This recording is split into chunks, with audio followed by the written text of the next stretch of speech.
आप जो मेरे पीछे कंस्ट्रक्शन होता हुआ देख रहे हैं, ये M3M कैपिटल का कंस्ट्रक्शन है।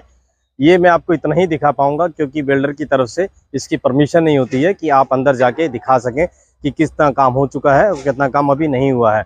अगर इनकी तरफ से परमिशन दी जाए तो कौन सा पत्थर, किस साइज़ का पत्थर, किस साइज़ का कंक्रीट, किस साइज़ का सरिया क्या लग रहा है, वो सारी डिटेल मैं आपके साथ शेयर कर दूंगा।